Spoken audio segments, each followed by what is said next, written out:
Well, hello, everyone, and welcome here to Bedford. Nick Anastas and Steve Beals with you. It's FNL Rewind. It's presented by Beals Insurance Agency, and we're welcome to have you aboard for a full recap of NHIAA action in week number 7. And a lot to get to. We'll talk to Tom King, Nashua Telegraph, friend of the show, of course, and he'll join us in about 20 minutes or so. We also have Coach Rob Pike of Salem. The Blue Devils took care of business over Bedford over the weekend in a big way. Coach joins us from the practice field at about 5:40 or so. FNL Rewind can be heard every Monday right here on our YouTube channel. YouTube, check it out, FNL Media, FNLNH Media. On YouTube, FNLNH Media, and still on Facebook as well, facebook.com/FNLNH, on Twitter at FNLNH1. It's all brought to you by Beals Insurance Agencies, locations now in both Londonderry and Bedford. Whether you need home, auto, or business insurance, Beals Insurance will get you both the price and quality coverage that is right for you. So call Steve at 603-471-9999 today. All right, let's begin the show with a recap of our game of the week, which took place in Londonderry. The Lancers trying to stay unbeaten, hosting a very good young Goffstown team that came in with a record of 5-1, but didn't take long for Londonderry to impose their will. They jumped out to a 14-0 lead, scoring touchdowns on their first 2 drives in the first quarter. Early second quarter, Goffstown showed some life, Steve, with a lengthy drive, but special teams came up big for Londonderry, had a field goal blocked return for a touchdown that made it 21-0, and then 2 scores within the final 5 minutes of the quarter by Londonderry. One on defense, made it 35-zip at the break. Running clock, no problem in the second half as Londonderry adds to the lead. They win it going away 48-7 and are a very scary Steve Beals 7-0 atop the power polls across the state, more importantly atop the standings as well in Division I. Yeah, Londonderry's looked so tight the other night, and they just continued to play to a great degree mistake-free football. I think they'll probably go over some of the mistakes. A lot of flags flown in the game, yep. But Londonderry clearly had that game in the hand from start to finish. The thing about Londonderry that stands out is I haven't seen anybody that has a group of skill players that work so cohesively together and are taking clear direction from the bench, from the coaching staff. You see a lot of individual coaching on both of these teams, and that's a testament to both the quality coaching that Goffstown and Londonderry gets. The bottom line is, Nick, is that they were just too strong and too mature, if you will, for the young Goffstown team. I remember we talked on the broadcast there on YouTube that on Friday night that all we saw was sophomore, junior, sophomore, occasional senior. Right. And then when you looked at the quality of the play when in the third quarter when Coach Lozon took his starting guys out of the field, and it was more of the group of the twos against the twos, that the game's face completely changed. But I'll tell you what, Londonderry is not going downhill from what I saw. They have some quality underclassmen coming up as well. So I think both of these teams should be very excited about the future, and Londonderry especially should be very excited about their chances this year. Everything just looked really tight other than from some penalties. They'll work on that in practice. There was no question this game could have been a lot higher. I think, if I'm not mistaken, we were going run time at about 3 or 4 or 5 minutes into the third quarter. And they just keep doing right it. Away. Yeah, 35 right away. at halftime. And Goffstown is beaten. They were 5-1 coming into this game. They beat, I wouldn't say the iron of the league, but again, Goffstown should be very excited about their future coming up the next 2 years. Maybe not their immediate future, though. They've got Salem coming up this weekend. But you're right. That group is going to be a short-list title contender for the next 2 seasons. No question. Minimum. And when you look at that, you're absolutely right, Nick. That's an excellent point.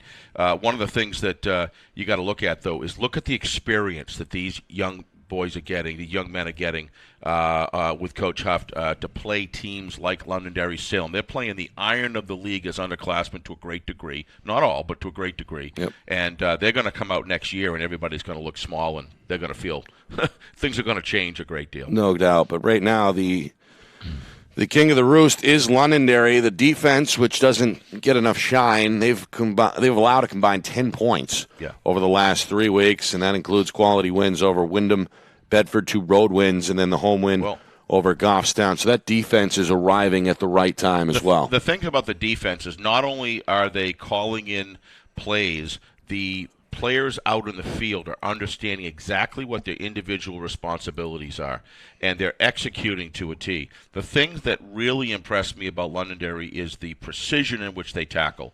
Their hips are square to the line. They take all the right steps. They take all the right points of attack. They are coming in the athletic football position. So not only are they executing well and winning ball games and really frustrating teams' offenses every game that we've seen, and I'm sure the games that we haven't. The other thing about it is they're playing safe. When you teach football correctly, not only does it help you win, but it keeps your players safe. Right. And you see those guys coming in, you see those hits, and you say, is he all right? He's just fine because he's got all of his body in the right place to absorb the shock in the right places and deliver the hit as opposed to take it. And how many balls have we seen them jar loose?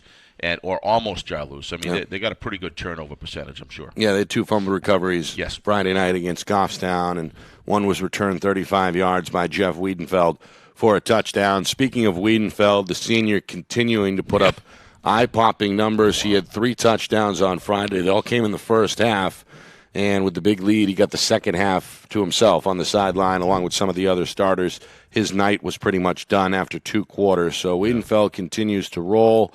And so does his team. The Londonderry Lancers now 7-0. They will host Manchester Memorial. They will head to the Queen City to face the Crusaders at Memorial this week and then round out the regular season with Manchester Central. All right, elsewhere in Division I South, we mentioned Salem at the top of the show. They had a big battle with Bedford, and it was a lopsided final, 34-3. Salem with no problem. Bulldogs blown out for the second straight week. They slipped to 5-2. Blue Devils are now 6-1, and they've won 5 in a row. Their defense has allowed a combined 10 points over the last 5 games, and they've pitched 4 shutouts, so to speak, on the season. Of course, they lost their starting quarterback early in the year in week 2, and their only loss of the year was against Londonderry, but they've gotten over that problem, no problem, and have rolled ever since. They face Goffstown at home this upcoming Friday. They look like a very, very strong team. I talked with Mike Robinson today about who was at that game, and he told me that they handled Bedford. That the score is very indicative of of what happened out in the field.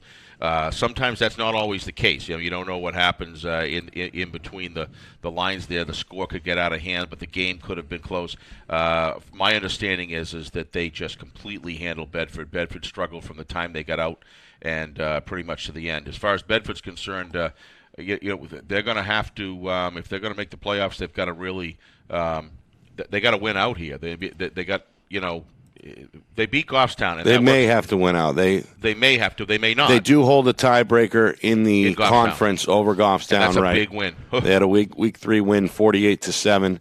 But they got to get their ways straightened out here. I mean, these are 2 of the better teams in the league, and they didn't lose, 31-28. They really got defeated soundly. So they'll have to do some soul searching and implement some new things in the game. They got, the staff there, I'm sure, is going to work hard to do that. We'll see how they fare next week. Yeah, they've got Timberland. That should be a win, at least on paper. Yep. Could be a get-right game, so to speak. But then a big battle to close things out in the regular season at Pinkerton on November 1st.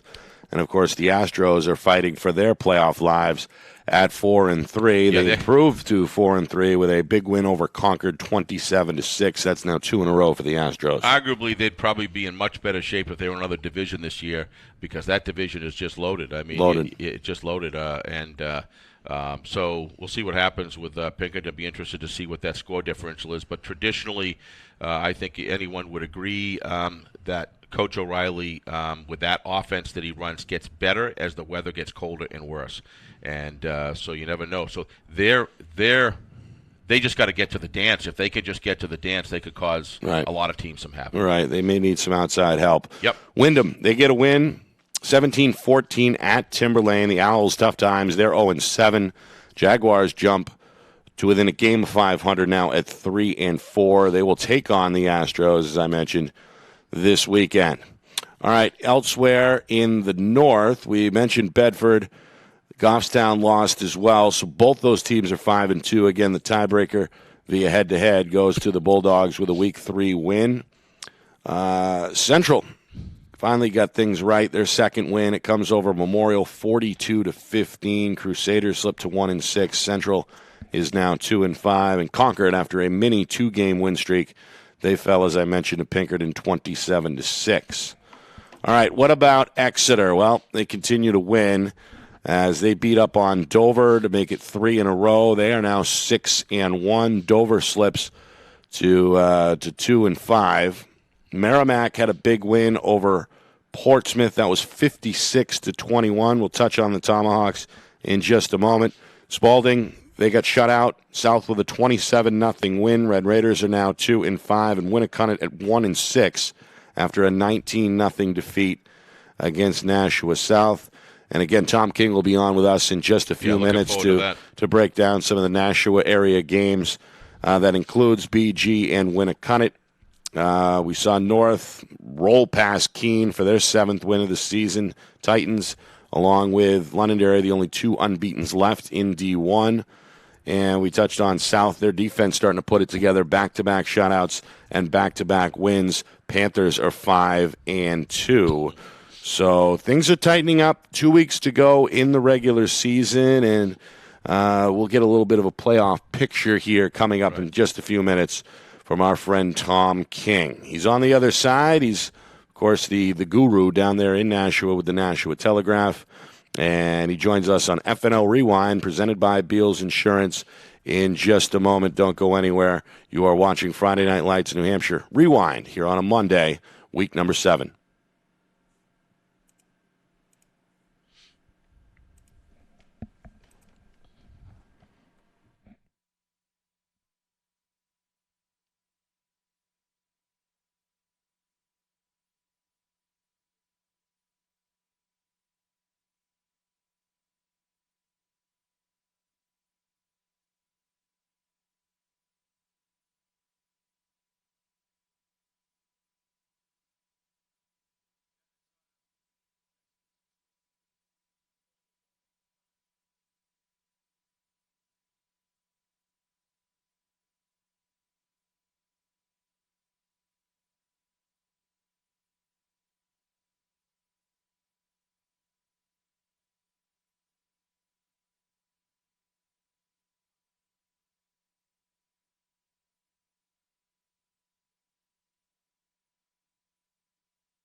Back here on FNL Let's try that. Back here on FNL Rewind, Nick Anastas, along with Steve Beals here. Joining us on the phone is Nashua Telegraph's Tom King, who is doing double duty as usual this weekend down in the Gate City. Thomas, good afternoon. Thanks for jumping on. No problem, guys. How are you? We are good. Good, Tom. You saw the Purple Panthers pitch their second straight shutout. They skated by Spalding with a 19-0 win. That defense obviously is playing much better, and Coach Knight has also made a change at quarterback that seems to have made a difference. How do you size up South as they're 5-2, looking for a playoff push? What do you see moving forward? Well, actually, I mean, they won. The other game, the 19-0 was that win. This was a 27-0 game. And that's right. The change of quarterback was by necessity because Mike Rutstein, the sophomore who's played, fairly well for them, at the start of the season, thrown in a duty at the start of the season, they prepared him pretty well in the summertime when Dante Young got hit with a pitch in a Legion tournament in the face and has not been able, has not come back. And Rutstein took the job, and then he got hurt 2 weeks ago, he got hurt with a hip injury. So he's out, and for the foreseeable future right now, Chris Keefe, who's a junior, is the quarterback. And Keefe gives them a little bit of he's an older presence. He was a kid that they always threw in their quarterback late in games when, during garbage time of blowouts, his freshman and sophomore year. So I'm not too surprised to see him out there. And, he's working on it. He's got a good touch with the ball, and he can run. And, he had 2 rushing TDs the other night and threw for another touchdown. But defensively, they haven't played 2 offensive juggernauts. So it's hard to really tell exactly where they are defensively. And I don't know if they're going to know when they play Dover where they are. But they've done a pretty good job. They've got Jason Campo back, and I think he's really making a difference. And so is another sophomore linebacker, Connor Roselle. He was hurt the first quarter of the season. And I think that he really has helped them when he's come back. So they've got more depth now defensively than they had at the start of the year. How about on the other side? You saw BG and Winnicott Cardinals with no trouble there, and they appear. They had trouble. They were up 14-0, and then 21-10, and then they had a punt blocked. That actually Winnicott had scored to make it 21-16, and then Gurdon had a punt blocked. And the Warriors are sitting, inside the 20-yard line with just a minute and change left in the game, looking to go in and win this game. And the way it worked was they had a bad play on first down. Gurdon's defense stood up, and they held, Winnicott wasn't able to punch it in. They lost it on downs, and Gurdon ran out the clock. But it was a very close game, and I'll tell you what, the measurement on 4th down in that game was by a chain link. A chain link. Wow. Saved Gurdon in that game because I think Winnicott was Cardinals were having trouble stopping them, and I think they were probably gonna punch it in. But the thing with Gurdon, guys, is they had so many injuries. But they found their quarterback in Dylan Santos-Soloso. He is, he can run, he can throw, and this is a kid who had never played quarterback before, maybe a little bit in youth football, but not in a long time.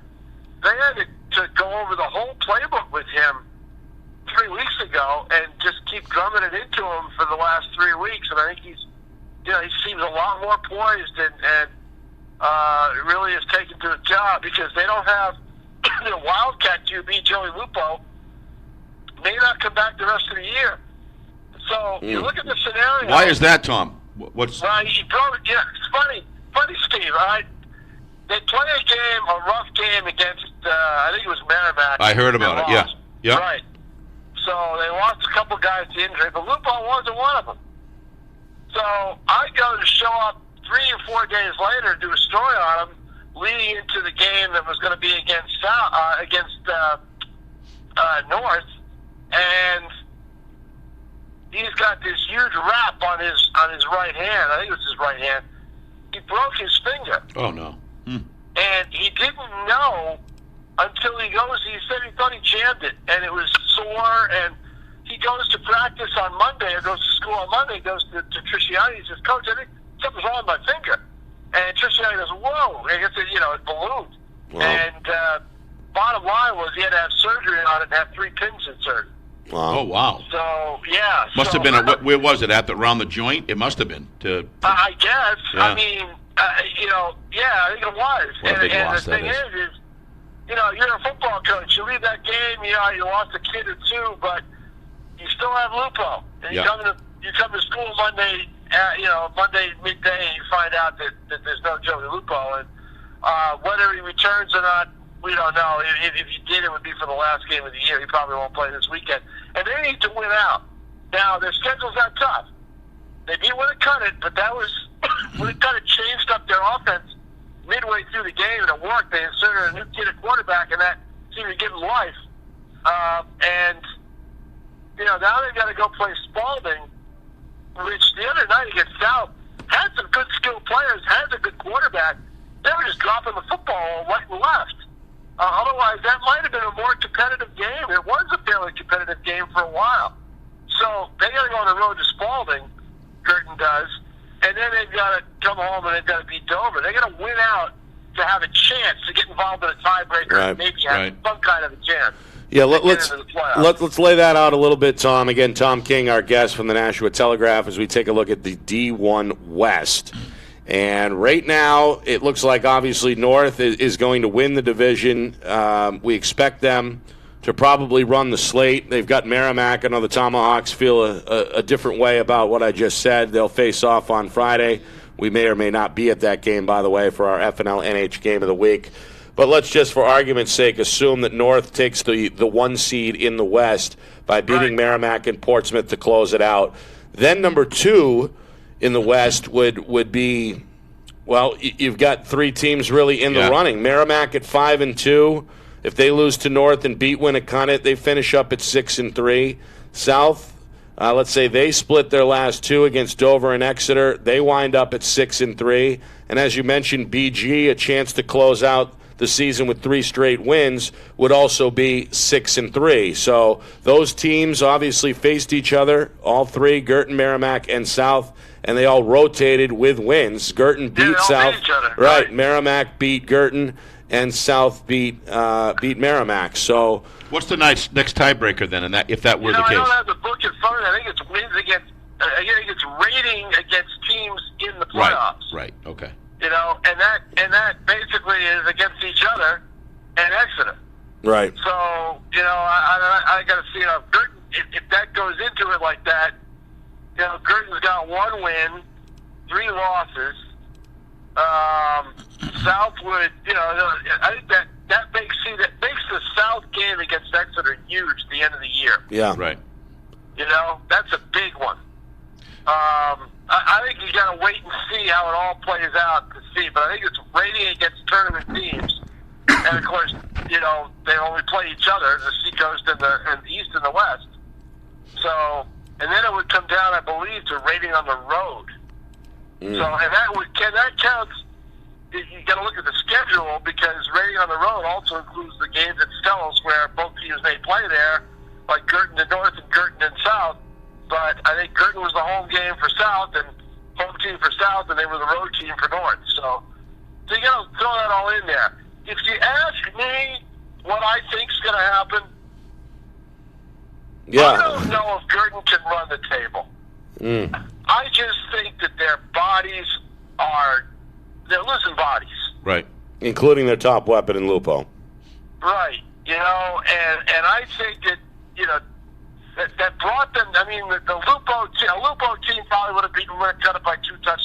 Cal Lupo, I think that they're almost on even footing with those two games. with the last two games, Dover and Spalding. Even though they're not really good teams, they've got some really good players, and one of them's on the road. And I think that I don't think they're going to be able to run the team. That's my opinion. I don't, not that, no rooting interest or anything like that, but I just don't know if their injury situation can hold up for them to be able to run to win their last two games. So then, if that happens, I mean, Merrimack and South probably will finish 6-3, and South will get the nod at number 2 because they beat Merrimack head-to-head. That's what I would think is going to happen. But we'll see. That's why. I mean, it's going to be interesting to see. And whoever is in that, if North does what they're supposed to do and win their last two games, whoever ends up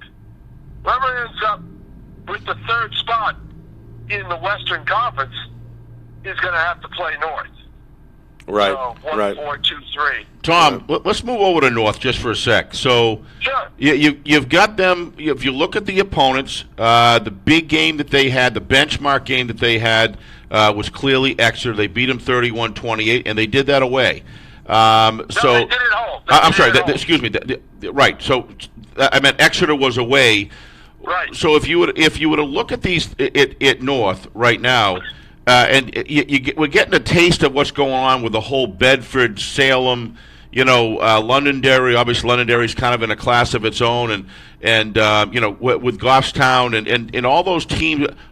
North is, other than the Exeter game, they played South, but you look at the scores, and they're kind of on an island as far as really understanding of how good they are compared to, let's just say, a Salem and a Bedford and an Exeter. On a replay. You've seen them a lot more than Nick and I. Nick and I have seen them a little bit. How good are they compared to the Iron? I think the one thing you look at with North, and it's pretty simple, Steve, they've got a kid that nobody else has. Oh, they got Curtis Harris. No doubt about that. Yep, he's special. That's basically what it runs down to. That's their hope going into every game, that we've got Curtis Harris and you don't. Yep. And I do think Londonderry, from what I've heard, I haven't seen them, but from all the points they're putting up and the wins they're getting and everything else, they would be a tough team to beat in the final, whether North has Curtis Harris or not. Right. So they would be my favorite right now. But, yeah. You know what I was thinking, Tom? North would be a little bit more well-rounded and more deep and interesting to talk about if maybe kids like Xavier Provost didn't get hurt. Right. That's a fair point. That was a big loss because, boy, you would key on Harris and all of a sudden, who's this other kid? Right. I forget what his number was, 21, I think, zipping out of the backfield, and he's gone. We don't see him. Where'd he go? And he's out for the whole season, right? He's gone. Yeah, broken collarbone. He's done. Yeah. Or knee. I think this is a knee. Last year was the collarbone. Yeah. The poor kid has missed the bulk of 2 seasons. Right. Due to injury. Well, as far as the game plan is concerned, too, I mean, if you're a Jimmy Lozon or Salem or whoever is going to be facing the playoffs, without Provost, your game plan's a little bit easier to key on Harris, as you said, so it changes, your matchups and things of that nature. So, yeah, that's excellent point. But you still think they have that North could do it. I mean, you still see them up at that level. It's just so hard where they haven't played them. Because they've got some talented football players, and they've got a junior-based offensive line that's playing really well. Oh man, Nick and I saw them. They look strong. That's just it. If they can beat an Exeter and beat them at their own game, they drove down the length of the field. Yep. Like from the 25, 26-yard line, if I remember right. Yep. To kick that game-winning field goal by Lucas Cunningham, they controlled the final 4 minutes of the clock. You can't do that unless you've got some strength up front. Yeah, they do. So in my mind, Ackerman, right? They're capable of doing it. And they're in the elite.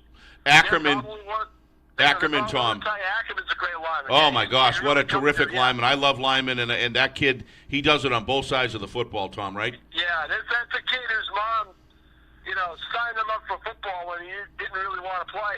when he was a little kid.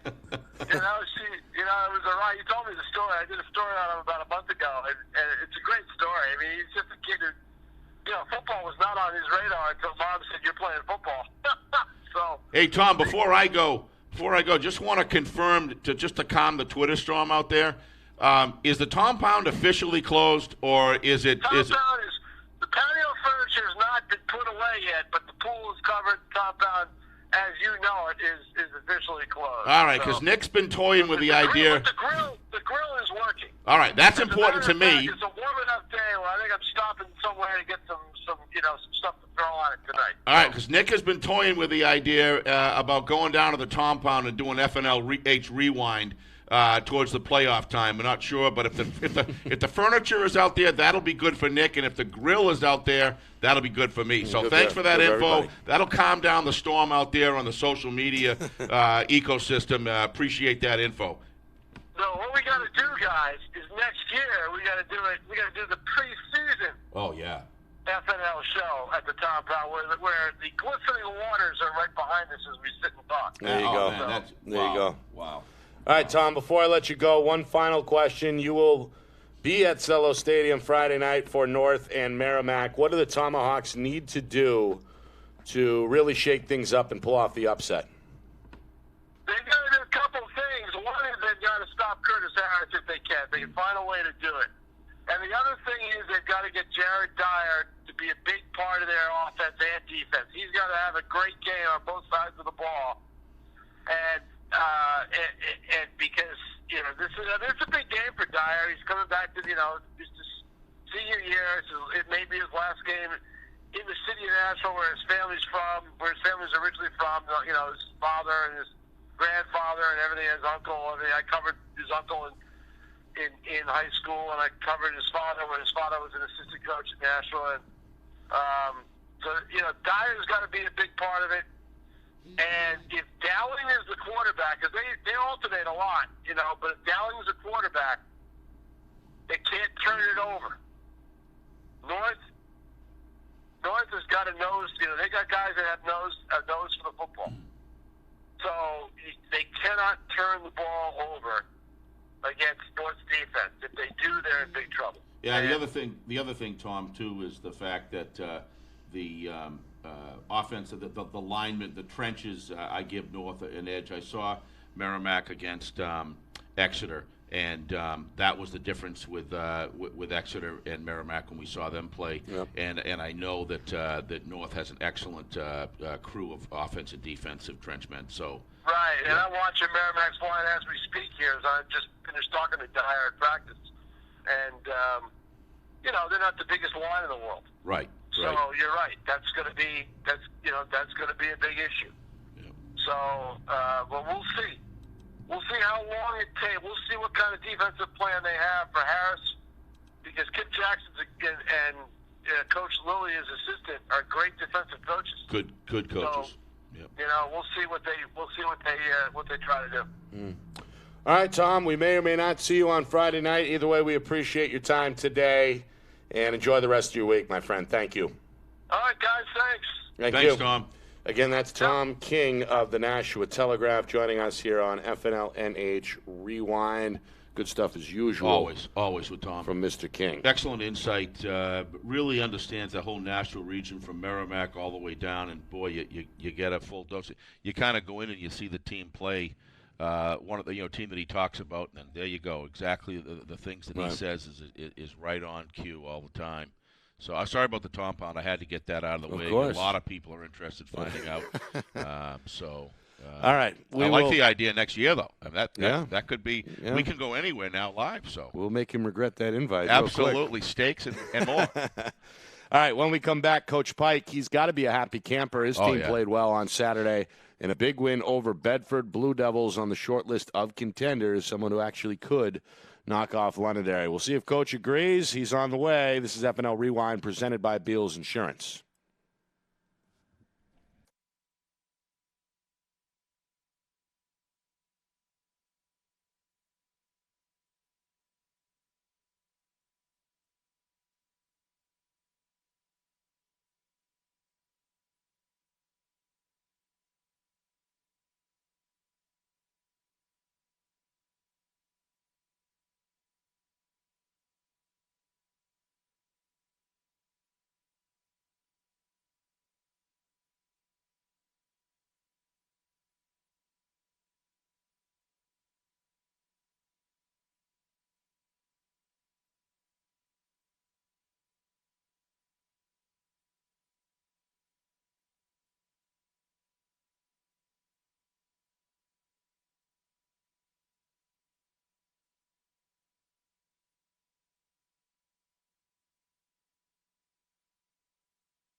Back here in Bedford at the Beals Insurance Studios, Nick Anastas along with Steve Beals. And joining us now on the phone is the head coach of the Salem Blue Devils, Rob Pike, joining us from the practice field. Salem obviously taking care of business on Saturday in a big way, a blowout victory over Bedford, their 5th win in a row. Coach, your team has hit their stride. Obviously, you lost your quarterback in week number 2. You suffered your only loss of the season against Londonderry in that second game, and since then, your team has been lights out. You've won 5 in a row. Your defense has been outstanding. Talk a little bit about your guys and talk a little bit about how this is really the opportune time of the season for your team to get hot. Yeah, sure. No, the kids have been working hard and getting better, and it's been a fun time here the last few weeks. It's nice to get victories and continue to improve as you're doing that. So you're right. You want to keep on getting better every week and hopefully playing your best ball at the end of the year, and the kids have done that so far. How has your group been able to overcome the injury to your starting quarterback? That looked like, first of all, a pretty gruesome injury. Steve and I were down there in Haverhill in week 2 when it happened, and oftentimes that can be a deflating development for a team as a whole, but you guys really have been able to put that in the rearview mirror. How have you been able to do that? Yeah, the kids are they're really tough-minded kids, and they have a lot of mental toughness that, that's been that way since I came to Salem 10 years ago. It's amazing to me.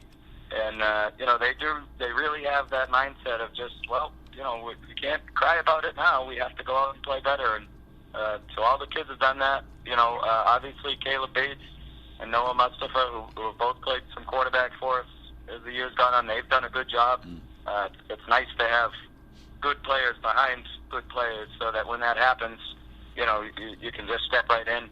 But really it's about the attitude of the kids, and they've always been that way, and they just move right on. So you're right, it's been good to see. And the other thing is we lost Bo Dillon, who's, a great two-way lineman in that game as well. Right. New England champ wrestler and just a phenomenal football player, plays tackle and defensive end for us. And, again, same thing. We got guys who have stepped up. Jack Daly's been playing great on offense, and Andrew Sullivan filled in for him on D. And the kids just pick up and they say, hey, I got to do the job now, and they do it. And it's really impressive to see, and I'm proud of the guys for that. Rob, Steve Beals here. Thanks for coming on today. We really appreciate it. Absolutely, Steve. Let's go to the before I go to the Bedford game. I just wanted to comment. Nick and I, as we said, we were down in Haverhill. We were at that game, and we saw the injury of the quarterback, and we realized that your second quarterback was out, and that was actually your third string, a little kind of a young fellow. I think he was probably a sophomore, if I'm not mistaken. I just want to take a shout out to the poise in which that kid showed that game, that young man showed during that game was really impressive to me. I coached football, youth football, for 13 years, and I was really impressed with the way he was looking for your guidance as he came on and off the field, and I was impressed with the poise. He gave everything he could for his football team that day. So I just wanted to say that. It was great to see. I felt good for him, and if I was his parents, I'd be very proud. So. Yeah, you're right. His name is Noah Mustafa. Yeah, and, nice you're right. kid. He was really thrown in there, and he did a great job handling it. So you're right. So moving on to Bedford, what happened? What was the flow of that game? One of my friends that was at the game and who I've worked with before on the broadcasting side of things told me that you guys really had that game in hand right from the beginning. Now, I know as coaches you guys don't like to say that because that's just the classy way. What happened in the game plan that that must have worked so well? What did you see in Bedford the previous week that you talked to your guys and practice on the field that you thought might give you some opportunities to come out on top? What were the things you saw? Yeah, well, I mean, they're a great team. Yep. In all honesty, I think we got a few lucky breaks. We made a stop. They drove down on the opening drive right to the 1 yard line, and we made a goal line stand there on 4th down, and I think that gave us a lot of momentum. And then we hit a couple of long runs on them and ended up scoring on the 99-yard drive, scoring a touchdown. So off the bat there, that gave us a lot of momentum. But we knew, number one, on defense, they fly around to the football really well. And so, we had to try and find ways to take advantage of that, running some counters and things of that nature. But the bottom line was our offensive line did a good job of executing. We got on blocks and stayed on them. And, that was good to see. And then defensively, again, you got to take away so many different things. They have a lot of good weapons. It comes down to beating the guy across from you, and our defensive line and linebackers did a good job of that, and we covered well enough in the back end to limit big plays. So it really just came down to a lot of good execution, and again, the kid's playing really tough and smart. Talk to us about your second-string quarterback that's now your starter. We haven't got a chance to see him play, and we were actually going to head down to that game, and then it got changed to Saturday. So, we really wanted, Nick and I really wanted to cover that one. What can you say about him? That obviously has to be an integral part of your program after the Londonderry game. Really coming on strong. What are his intangibles? What are his tangibles? What does he got? What weapons does he have in his arsenal? Sure, Caleb is he's another sophomore. Wow. But he's a great passer. He's taller than Noah, and he can throw the ball really, really well. He's also a good athlete. He can run. He's a basketball player too. Yep. So he's just a really good all-around athlete. But more than that, you're a sophomore playing Division I football games. Again, he's a poised kid. He understands his job and what he has to do. He understands all the reads and things like that. So he's also really smart and natural athlete that way. So again, it's similar to Noah, both of them, the two quarterbacks who have played for us here since Cody got hurt. They've done a great job. They listen to their coaching, and they're students of the game, and they just, both of them have been really impressive for sophomores to be playing the way they are. Coach, it seems like every time your team is brought up, at least amongst the media circles, the first adjective that is described is tough or physical. Physical. Right. That seems like that's been your brand for a decade as a coach. Is that accurate? Is that, I guess, one of the values that you really prioritize is kind of, quote-unquote, hitting the opponent in the mouth and trying to control the trench, kind of a throwback to the old school? Is that something you preach? Is that part of the philosophy, or is that more of a reflection on the group of kids that you have that make up the team? Yeah, well, it's certainly more of a reflection of the group of kids. It's in the water. And Salem kids have been like that forever. I grew up in Haverhill, Mass. We used to play Salem on Thanksgiving Day, and they were always tough. And when I came here and I coached with Jack Gaddy, they were always tough teams. I always tell the kids or anybody who will ask me, I'm in the best job in the world for me because, I do believe that's how football is played, and ultimately it's a battle against the other guy, and we have kids that embrace that, and they, like you said, it just seems that something about the kids in Salem here that we always get really tough kids, both physically and mentally too. Yeah.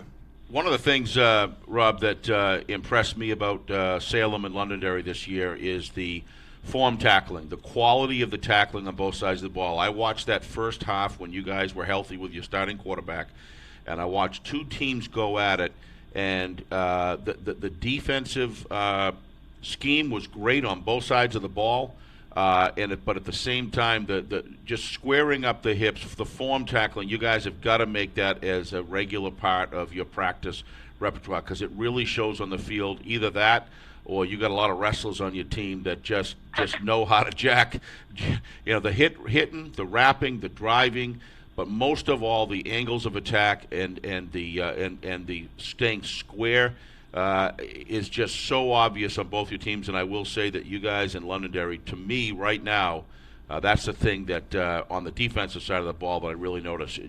Every one of your defensive players gets their share, if you know what I mean, and they don't make angle of attack mistakes. I just wanted to say that to you. If you have any thoughts about that or anything you can tell us of what you're doing, let us know. It just is impressive. Yeah, no, you're right, and I agree, and that's been a big part of us playing good defense all year. And I do. I think it's a combination of things. Sure, we work on it every single week in practice. We're doing tackling, the pursuit angles, all those things. But I think you have to have good kids who can apply it as well. we do. We have good athletes and kids who have been practicing that, and they take to the coaching well. So it needs to be both. And you're right. We have that, and usually good teams do. You know. You know, Pinkerton does. Bedford does too, and you know, heck, Goffstown, who we're playing this week, they're always well coached, and they play well too. So as the season there's gets a lot of teams like that. As it gets colder, Rob, I mean, do you guys change some of your some of your offense to be more of a I don't like the word ground and pound, but more of that ball protection type football? Do you as you look down towards the end here and approach playoffs, does that change at all? You play on a grass field, you know. Yeah, no, but we run our offense the same no matter what. Doesn't matter. I think individual games, you know, you got to take into consideration the elements, but no, you know, we run the same plays, and we expect to be able to execute the same things, you know, regardless of what's going on out there. So, no, we don't change it at all. All right, Coach, you mentioned Goffstown earlier. You travel to Goffstown this weekend for the Week 8 matchup there. What are you looking to take away from the Grizzlies to secure your 7th win of the season? Yeah, well, you know, I mean, they're going to be one of the best coached teams we play. We know that. They'll be really aggressive on defense. So similar to this past week, we got to do a good job of getting to the right guys and sticking on them, which is easier said than done as blockers. But we're going to have to do that. And then, you know, defensively, again, they got some different weapons. I know they've been banged up at times, but they got kids who can make plays, and they do a good job of running that, you know, all the read option stuff out of the gun. So we have to be disciplined and take care of our responsibilities and play good, sound team defense, as always. Well, Coach, you certainly have been doing that lately. We wish you good luck over the final 2 weeks of the regular season and in the playoffs beyond that. Thanks again for joining us. Guys, thank you very much for having me, and thanks for everything you do promoting New Hampshire football. I think it's awesome, you know, the media and the way you guys cover it and the way you know so much about the high school teams and you know the kids' names and everything. I think it's awesome. I think it gives the kids a great feel for it, and they enjoy that. So keep up the good work. Well, Rob, go on and subscribe and hit the bell icon. Rob, go on and subscribe, hit the bell icon. That way it'll come right to you. You can watch it during practice. Rob, best of luck. Best of luck. You got a great football team there. Guys. Thank you, Coach. All right, take care. Thank you. What a great guy. That, again, is Rob Pike of Salem, and classy individual for sure. Sure is. He's obviously had a lot of success down there. I think a career win percentage up around 70%, if I remember correctly. 10th year on the job, and it seems like year after year. Got to play Pinkerton every single year. Yep. Got to play Londonderry every single year. Yep. I mean, wow. And they're still getting it done, and they're still year in and year out on that short list of D1 contenders, including Always. this year, right on the heels of Londonderry, again having won 5 in a row, sitting at 6-1. I think the greatest thing to think about Rob and his coaching staff and the community as a whole down there in Salem is that every team knows when they see that SALEM on the schedule, they know that you cannot take this team for granted, and they're going to hit you hard. They're going to play physical, and that comes from the coaches and the kids buying in. And I think you would agree, Nick. We had talked about that. Watching that first half when both of those teams at that time were full strength, that was a battle between Londonderry and Salem. Yep. Two very good football teams. Two even teams, it seemed like, for sure. They're going to be there. They'll meet at some point down the road in the postseason, we all assume, moving forward into the month of November. All right, that just about does it for us. Programming note, our game of the week comes from Stello Stadium this Friday night as the Merrimack Tomahawks. I've been waiting, Nick. Their season against Nashua North. Of course, the Titans are trying to stay unbeaten. So join us. A little earlier start time on Friday, a 6:30 kickoff on FNLNH Media. Find us on YouTube, FNLNH Media. As Steve said, I think you made a great choice, Nick. Button. I really do. Yep. Yeah, that looks That's like the right game. Yep. The most competitive game on paper. So, again, on YouTube, FNLNH Media. We'll put the link up on our Facebook page, facebook.com/FNLNH, and you can always follow us on Twitter as well at FNLNH1. And Nick will have stats. You're going to have all the stats coming your way, so you can get all of that information during the game as well. Out-of-town scores as well. Out-of-town scores, so everything. So we'll be up there in full operation mode on Friday night. So tune in then.